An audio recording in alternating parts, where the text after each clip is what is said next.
So we have arrived. We did the prodigal son last week, and now we're looking at Luke 16, the parable of the shrewd steward, which has been confusing throughout the ages. How exactly to understand this parable?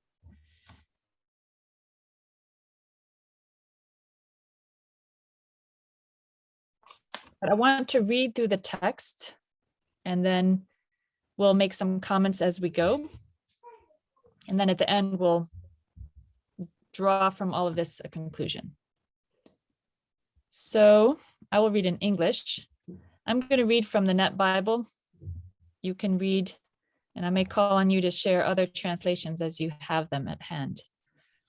So Jesus also said to the disciples, there was a rich man who was informed of accusations that his manager was wasting his assets. So he called the manager in and said to him, what is this I hear about you? Turn in the account of your administration, because you can no longer be my manager. Okay, so let me make sure I've read it in. Okay. Ikonomos is our word here, the manager.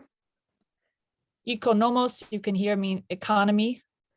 This is the one set in charge of households. This is a rather high position.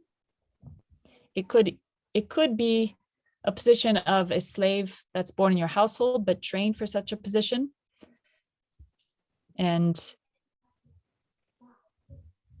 this ikonomos, this manager, has been accused of squandering the wealth. Diascorpizon. So he is throwing it around, making a mess of things. And let me see if there's anything else I want to point out. And here, his manager's possessions. I like the translation assets, makes it sound really nice. Iparhonda is stuff, his manager's stuff. And so he gets called in because of this. So obviously we're dealing in an ancient system where you have such things as, it's kind of like a feudal system where you have hierarchies, you have lords who own the land, and then they have people working under them who they can trust. And so there's this whole feudal system or a slavery system. You can find similarities in many of them. I think the Latin speakers would use villicus as this position of person put in charge. But again, this is someone pretty high up. This is not a low down person. So he knows he's going to be fired. And so this is his response that we read in the next two verses. Then the manager said to himself, what should I do since my master is taking my position away from me? His economy position, his management away from me. I'm not strong enough to dig, and I'm too ashamed to beg. I know what to do, that when I'm put out of management, people won't. Okay, so he's obviously here, we see that this guy has been trained to do the job he does. He works as managing accounts. He's a white collar. He's not good with his hands. He hasn't been trained his whole life to know how to dig things and know how to plant and all that kind of thing. So he knows his future. If his job is being taken away, he's got to figure out what to do with his future. And of course, the two options he can think of is become a worker or beg. Neither of those sound very good. So he's trying to think, how can I get people to be on my side? How can I make friends with them? Maybe how can I secure possibly another position in someone's home? And he knows by all of this, we can see that the charges against him must be fairly justified. If you remember in the previous slide, he heard accusations. These are not formal, like they didn't go to court, but he's heard from a trusted source that this manager has been squandering wealth. And so apparently everybody knows that this is the truth. It's finally come to light. So So the master knows it, and that's why he's firing him. And the person himself, the manager, knows it. He's not trying to defend himself or say, actually, I didn't do that. I didn't squander your wealth. He's now just thinking, how do I survive this? Now that I'm going to be fired and I have no other skill in life, what am I going to do? And so he comes up with this plan. This, let's say, a good idea. So we come to verse 5 to 7. So he contacted his master's debtors one by one. He asked the first, "How much do you owe my master?" The man replied, 100 measures of olive oil. The manager said to him, "Take your bill, sit down quickly and write 50. I mean, really, this sounds just like you're walking the streets of the old city today. Just not so much the content, but the style of talking. Then he said to another, "And how much do you owe?" The second man replied, 100 measures of wheat. The manager said to him, "Take your bill and write 80. Okay, so presumably there were more debtors than these two mentioned, but we have an account, we have two examples that he's meeting with these debtors one after another, and he's rewriting a bill. So we get even numbers. 100 measures of olive oil. That's a lot. Our translation says measures. We'll get into what a measure is. It could be a ton or it could be a little bit. Though in the Greek, it says baths. There's two manuscripts that say jars. So it could be significantly less than this. But if bath is the correct measurement, a bath is 9 gallons. So that's like 900. That's quite a lot, I would say. So he's dealing with big business here. We already know that his master is wealthy. So that really kind of makes him wealthy as long as he's been in his master's household. Anyway, so potentially this is a very large amount of oil, and then 100 cores of wheat, which a core is, I think, the commentary I was reading gives it into other equivalents, and bushels. I don't even know what a bushel is, like a bushel and a half or something. So over 100 bushels of wheat, if that means anything to someone out there. Gallons, I understand. Bushels, I'm not so much acquainted with. But if you want those other measurements, you can look at Joseph Fitzmyer's. Sharon, it says in my script here, it's about 37,000 to 45,000 litres. Right. How you measure litres? It's a dry measure. Oh no, but it's a dry measure. Yeah. Yeah, that's a lot. Yeah, very sizable loan here. It's a sizable amount. A sizable amount, and whatever the amount is, what you can see is the ratio here. So the first person goes down from owing 100 measurements of oil, let's say baths, goes down to 50. So that's 50% off. And then 100 goes down to 80. So not quite as good of a deal as the top, but still good. You know, I'd take a sale like that, pay $8 instead of 10.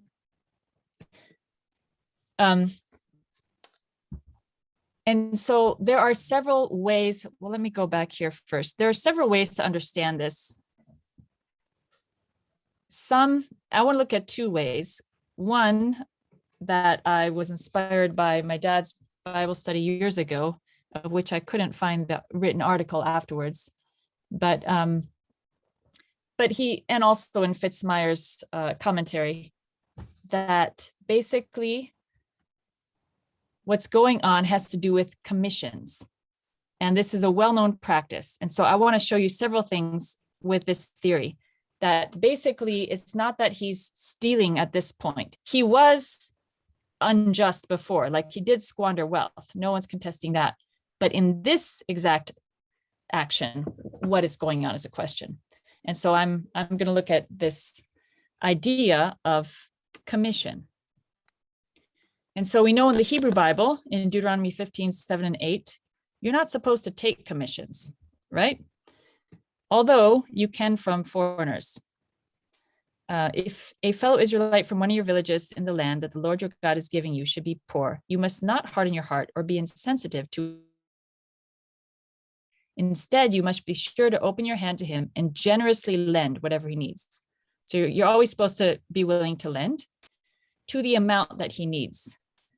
In Deuteronomy 23, you must not charge interest on a loan to your fellow Israelite, whether on money, food, or anything else that has been loaned with interest. You may lend with interest to a foreigner, but not to your fellow Israelite. So the idea here in Deuteronomy is you're just supposed to give what they need, and then they would give back exactly the same thing, nothing added.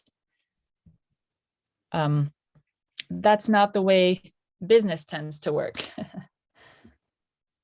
In Exodus 22, we also have, if you lend money to any of my people who are needy among you, do not be like a money lender to him. Do not charge him interest. If you do take the garment of your neighbor in pledge, you must return it to him by the time the sun goes down, for it is only covering. It is his garment for his body. What else can he sleep in? And when he cries out to me, I will hear, for I am gracious. And then another text in Leviticus 25 that I didn't have room for here. But you can also see reference to interest taking, although positive, in Luke 19:23 in the parable of the 10 minas, where Jesus says, why didn't you at least give it to a money lender and get some interest on the investment? So we have ample evidence that interest was being taken on business investments. And then the question is, if you're trying to practice these laws, how do you reconcile those things? And so one of the ways is you simply don't call it interest. So we have a text, I'm getting this from Fitzmyer, but it comes from Josephus's writings in Antiquities. And Fitzmyer says, Josephus records that Herod Agrippa I, being almost bankrupt, borrowed money through an agent, Marcius, from a Near Eastern banker. He had to write a bond for 20,000 Attic drachmas, even though he received 2,500 drachmas less. So that's a small little difference. But the point is you're writing the total, and the total includes interest, or it includes commission, or whatever little addition that would make the business transaction not feasible, but positive for both sides. It's included in the whole thing, so that what you officially write on your bond or your statement is just the lump sum. That way, technically, you're not taking interest. It's kind of like understood. So we have some tax, some similar interest documents in papyri. If you want to look at DJD 2 from Nahal Murabat here in the land, there are some references, things. None of the references we have exactly lines up with this parable, but there are some interesting ones that are close. So there is this papyrus. This is a different papyrus, but same time frame, that contains a loan of wheat, and it explicitly mentions a 50% interest. So that's not quite 100%, but or is 50% actually is. Yeah, what do we have here? We went from 100 down to 50. Yeah, so, but that means if it was, the original price was 50, you're paying 50 more, it's still 100%. Anyway, but 50% is a sizable interest. And that was specifically of wheat. And so presumably, these things, they're a little bit fluid and they could change, especially if we know this guy is a unjust, let's say, manager. He may have been charging an inordinately high interest rate. So why am I not getting my next slide? So what he's actually doing is he is cutting his commission when he tells a person, quickly sit down and rewrite your bill. Because remember, the bill just gives the total. And so now, so the assumption is the original money that the person borrowed from this rich man was much less. And what he had on record, the 100 that he owed, included the commission that the manager would have gotten. So now the manager says, sit down, write your bill out for 50. So essentially he's forfeiting all the profit he would have made on this business deal. He's getting 0 from the transaction, but his manager is going to get paid back his original lending. Let me just make sure this, okay, I must just been. So if we see it through this lens, that the manager is getting rid of his commission, then this verse makes a little bit more sense, that the master commended the dishonest manager because he acted shrewdly. For the people of this world are more shrewd in dealing with their contemporaries than the people of light. And I tell you, make friends for yourselves by how you use worldly wealth, so that when it runs out, you will be welcomed into the eternal homes. Okay, so I want to point out a couple of words here. First of all, this word, the manager of unrighteousness. It's interesting because he acts shrewdly, or phronimos is wisely in some places, clever. This is not actually a negative term at all, but we know because he is a dishonest person. But so what is the master commending here? He's not commending him as a person, like, good job, you're dishonest. And I don't think it makes sense that he would commend him for not getting back his master's original wealth, because if you've lost money in the bargain, you're not going to say, oh, great job, just give away all my stuff, especially if the reason you're firing him is because he was wasting your possessions. So I think here he's commending the fact that the manager was willing to forfeit his commission in order to try to gain acceptance and friendship with these people. Like, they owe him a favor, essentially, so that when he loses his job, he will have someone to go to who he's on good terms with. So he says that he acted wisely. Okay.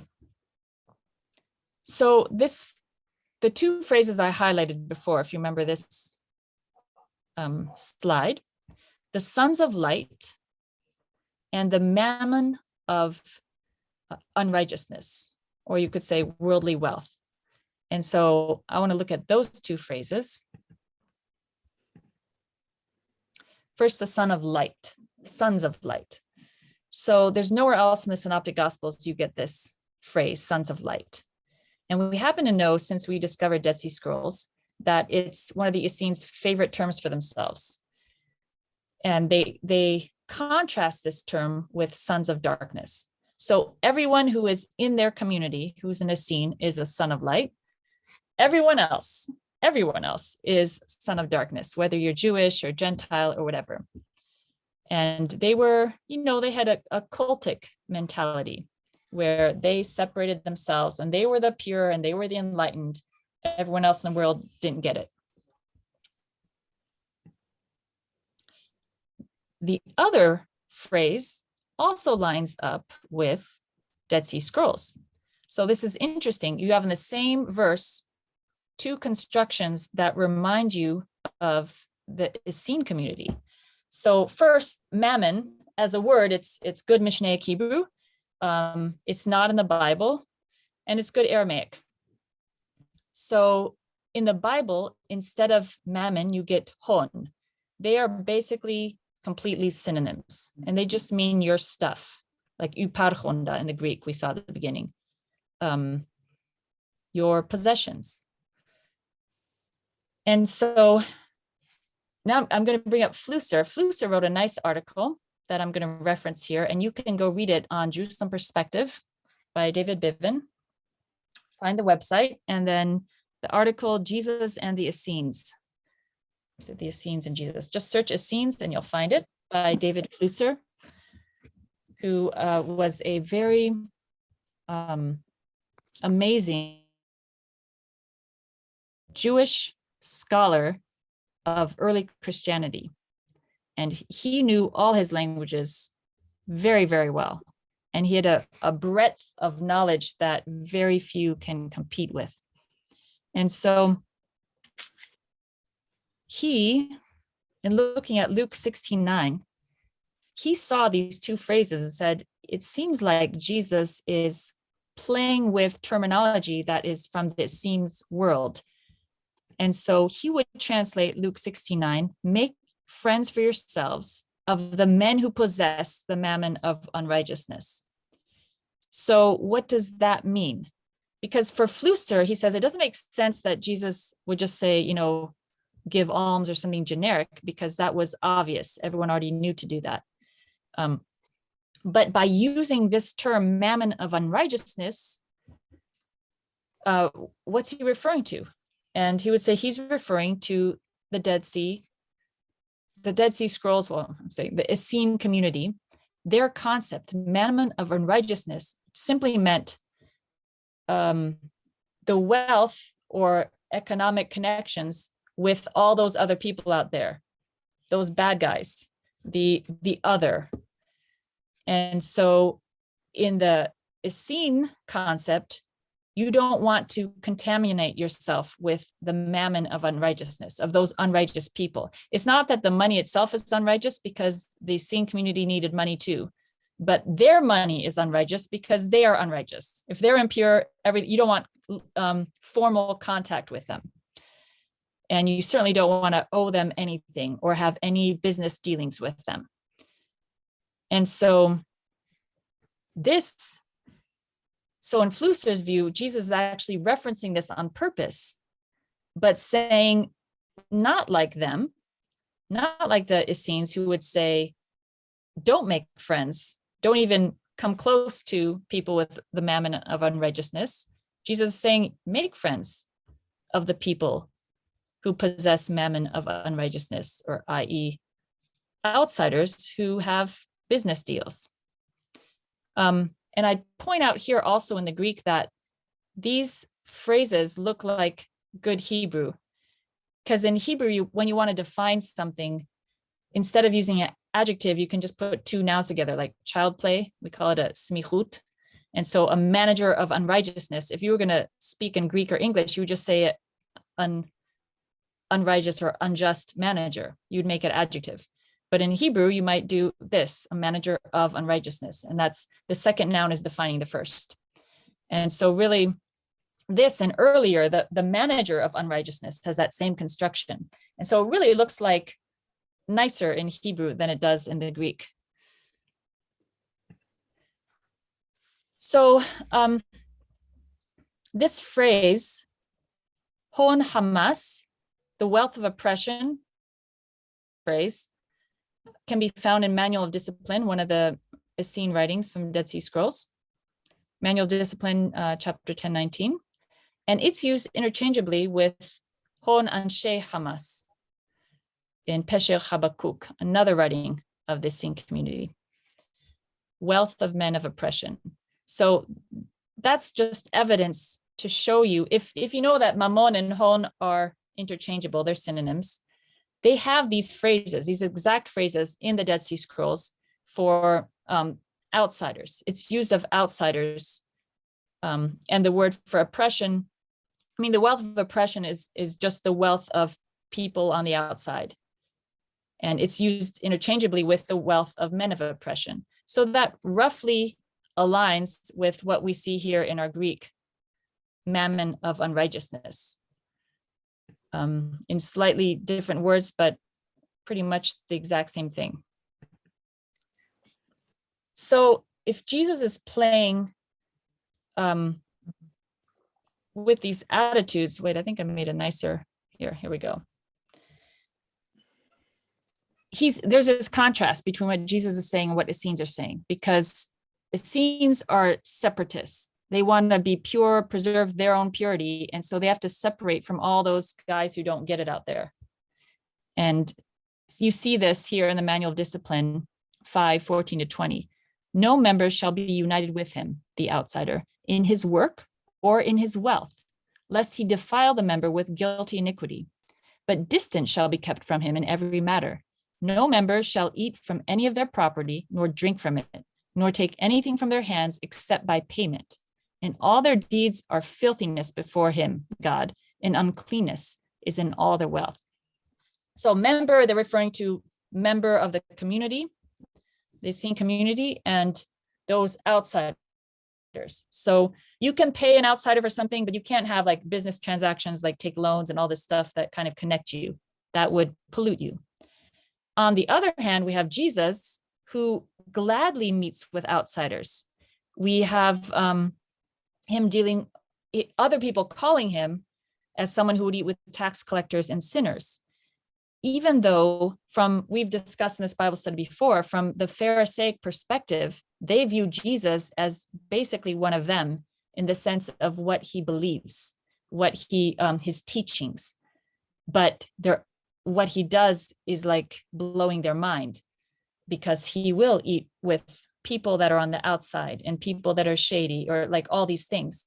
And so you have this contrast. And Jesus' way is motivated by love of those people and wanting them to hear his message. And the Essene way is motivated more by fear of being polluted. And so it's selfish, because you're focused on yourself and you're more afraid of the outsider. You don't want anything to do with the outsider. You're either afraid of them or you hate them, one of the two. So I have another example here, specifically forbidding business deals with outsiders from Flusser. This is an excerpt from his article. Essenes were forbidden to accept anything from outsiders on credit or enter into a partnership with them. And so you can find those in the Manual of Discipline and also Damascus document. So several of the Dead Sea Scrolls. And so in contrast to that, we have Jesus telling his disciples, whatever house you enter, remain in the same house, eating and drinking what they provide, for the laborer deserves his wages. Whenever you enter a town and they receive you, eat whatever's set before you. So there's this interaction. He's sending disciples out to people they don't know, and they're allowed to receive from them food and stay, room and board. Please eat what they're giving you and go ahead and stay in their house until you leave that town. And so he's implying that there needs to be a connection with these people, and you freely accept. You've been freely given, so freely accept. I mean, you're not supposed to charge on top of that for your teaching or something, but you are supposed to freely receive what they offer to you. So if Flusser were to summarize what this parable is saying, he would say that it teaches that a clever person makes friends for himself via the wealth of unrighteousness. And the application encourages the open exchange of both material and spiritual wealth. So if you view the wealth of unrighteousness as business transactions with outsiders, not other believers, what you can extrapolate then is that how you treat people who are not believers with you, not on the inside, they're the outside, will, like an open exchange, will facilitate sharing. And your goal is to share your wealth, which is both spiritual and physical. One, because you're commanded to love other people as yourself. And two, because your priorities are different. You understand that there's something bigger that's more important, and the little details of the wealth don't matter as much. And so, so he emphasizes Jesus' teaching of the love as opposed to this separatism and hatred that you get more from the Essene community. Oh, okay. So Flusser would say that this unjust steward, there's no need to justify his action as a commission. He could have just been bad through and through, because if Jesus can use a parable of an unjust judge and compare that to God, he can use a parable of this, because he's not commending his unjust or unrighteousness. He is simply commending his ability to think ahead and to do something now that cost him, that would help him in the future. And so I have mixed, I think a good interpretation of this parable would mix the two. I do still like the commission idea as explaining the numbers, because why does a parable give us the numbers anyway? You know, it kind of makes sense that you can see. And I think because this kind of commission taking was a known practice in Jesus' day, that it would have made sense to his hearers what was going on. And it also makes sense then why the owner would then commend him. So I like the commission idea. And I also like Flusser's contrast with specifically the Essene mentality. Essenes eventually, you know, were so separatist, they went down to the Dead Sea, but I think it was a growing movement, and there were these strands of thought. And even today you see it. It's not, none of us are Essenes today, but within the evangelical world, you can have both of these attitudes. The separatist attitude, where it's all about me and my purity, and I need to protect myself, so I'm not going to be part of the world. I'm not going to associate. I won't go to your party. I won't listen to this. I won't do that. I won't have business transactions with you, because that would taint me somehow. So that's the one view. And the other view is, I'm more interested in impacting you. I'm not going to worry about me. And so I'm going to go out because of my love for you. And I'm going to go, you know, maybe it means I do go into business or have some transaction with someone. And maybe I let them have the benefit, because I'm interested in setting up a good relationship with them, because that's going to lead to open sharing. And then I can tell you the source of my love. And, you know, it goes on, and I might end up winning you into my camp in the end because of the way I treat you.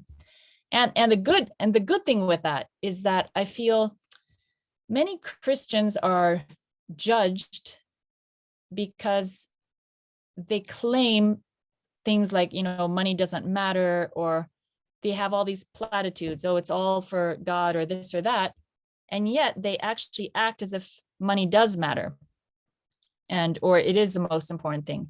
And so people can really criticize Christians. So if anything, you know, believers in Jesus should be the ones that are willing to give up some of their financial benefit in light of the future impact it could have. That's A.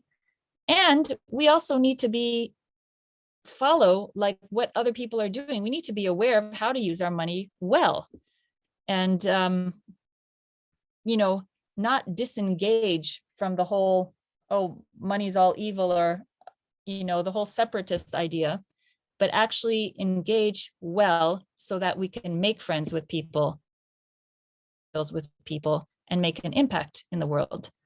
And that's going to lead to sharing Jesus' teaching more than this kind of fake piety where you kind of pretend money doesn't matter. When, I mean, of course it matters. I mean, we all need to eat. We all need to sleep. We all need, you know, a roof over our head. It'll be nice to have hot water. We at least need clean water. There are just things that we need as humans. And to deny that is bad. And yet to make that the goal is bad. Like if we can somehow balance those things where we're very straightforward about money, but we do it to the advantage of other people where we can, because we know it will win a relationship with them, then we're being wise, because we're able to see past our own humanness. Like, yes, we're all humans and we need this money stuff. But here I have an opportunity to impact this person in a way that I think will bring our relationship closer, where they're going to ask me questions and I can share more. And so that's what I take from this parable. to be forward thinking, to kind of, you have that practically, you're in the know financially. I think that's important, but you're also forward thinking where you can see and try to take advantage of opportunities to build relationship, especially with outsiders, with non-believers. And so in some ways, this is kind of a paradigm shift for some people. It certainly was for the Pharisees and for the Essenes. I think both of them kind of looked at Jesus like, what are you, crazy? What are you doing? And I mean, as far as his love is, yeah, it is crazy, but it's right. It's true. So I'm going to stop my constant talking there, and I'm going to invite a little bit of discussion from the audience and see what your takeaway might be, or which of the two understandings of the parable I've given you may agree with, or whether you agree with both like me, or you have an alternative. So, but I would encourage us all, whatever we do with our money, that we would be forward thinking and that we would use it to the advantage of other people where we can, to wisely build relationships, especially with non-believers.